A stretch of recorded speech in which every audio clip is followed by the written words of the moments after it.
જય સિયારામ. પૂછો. જય સિયારામ મહારાજ. હા, જય સિયારામ. આજે પૂનમ છે. હા, પૂનમ. ગ્રહણ પણ સાથે છે, હમ. તો શું કહેશો આ વિશે?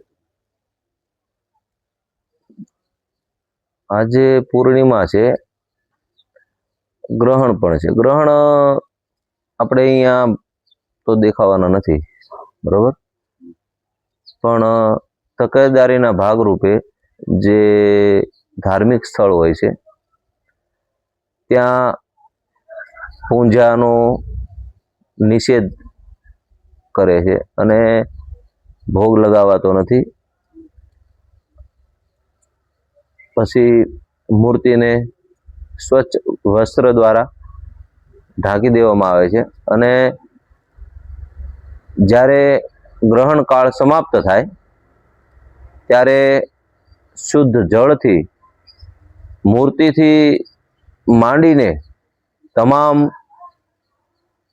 તરભાણા હોય, ધૂપિયું હોય, જે બધી જ વસ્તુને સ્વચ્છ જળ દ્વારા સાફ સફાઈ કરીને ફરીથી સ્થાપિત કરવામાં આવે છે.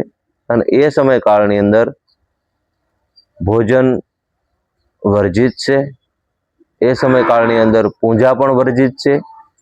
એ સમયકાળની અંદર માત્ર ને માત્ર પ્રભુ ભજન, ઈશ્વર ભજન સિવાય બીજું કશું કરવામાં આવતું નથી.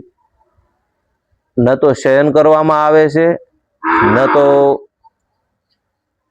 એકદમ પરમાત્માના નામમાં લીન રહેવું તે સૌથી વધારે શુદ્ધ અને સાત્વિક છે.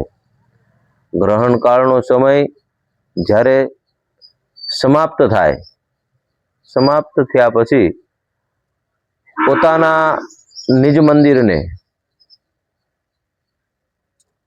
નાના મોટું કોઈ બહુ મોટું સ્થાન હોય તો એના એ રૂપમાં, નાનું સ્થાન હોય તો એના એ રૂપમાં પણ સ્વચ્છ જળ દ્વારા સ્વચ્છતા મુજબ ભગવાનનું સ્મરણ કરતા કરતા કરતા એને ફરીથી જે પૂંજારી હોય છે તે ફરીથી એમને તરભાણાથી લઈને બધું સ્વચ્છ કરીને સ્થાપિત કરવામાં આવે છે.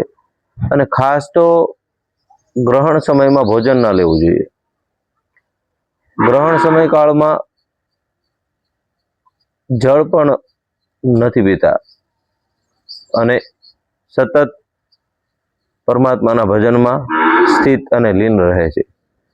કેમ કે ચંદ્રના ઉપર જે એક એક આપણે દેશી ભાષામાં નથી કહેતા કે એક દુઃખની ઘડી કહેવાય, ત્યારે એ દુઃખની ઘડીમાં સૌને જે ધર્મનું પાલન કરનાર જેટલા પણ આત્માઓ છે એમને એમાં કાર્યરત રહેવું પડે છે.